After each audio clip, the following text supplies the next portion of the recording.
রঘুনাথগঞ্জের উমরপুরে একটি রাষ্ট্রায়ত্ত ব্যাংকে আগুন আতঙ্ক।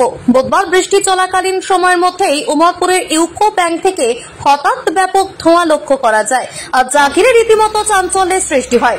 আগুন আতঙ্ক ছড়াতেই খবর পেয়ে ঘটনাস্থলে পৌঁছয় দমকলের 2টি ইঞ্জিন, পাশাপাশি এসে পৌঁছয় রঘুনাথগঞ্জ থানার পুলিশ। যদিও কেন এবং কিভাবে ধোঁয়া দেখা গেল ইউকো ব্যাংকে তা এখনো স্পষ্ট নয়। আমরা সকাল থেকে যখন উঠলাম তখন পাশের বাড়ি একজন এসে বললো, মাসিমা দেখেন ব্যাংকে আগুন লেগে গিয়েছে। তো আমি বাইরে বেরিয়ে দেখছি তখন একটু একটু ধোঁয়া বেড়েছিল ভেতর থেকে। তারপরে চতুর্দিকে খোঁজ করছি, কাউকে পাই না। দিয়ে তো রাস্তায় গেলাম, গিয়ে রাস্তাতে একে ওকে বলছি যে ব্যাংকে ফোন করতে, এই করতে।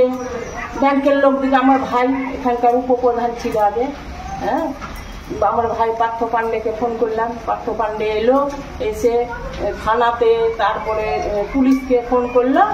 তিনারা এলো, তিনারা অনেক পরে এলো। ব্যাংকের লোক তো আসেনি এখন? ব্যাংকের লোক আসেনি, এখন এসছে, এখন সব আছে। তো খোলা তো পড়েনি, নেভানোর কোনো ব্যবস্থা? নেভানোর না, খুলে দিয়েছে, কিন্তু নেভানোর ব্যবস্থা এখনো তো আসেনি। বলেছে ফায়ার ব্রিগেড আসে, ফায়ার ব্রিগেডকে বলেছে, এখনো আসেনি। তো কতটা আতঙ্কিত হয়ে আছেন? আপনার তো বাড়ির পাশে। হয়েই আছি, বাড়ির পাশে।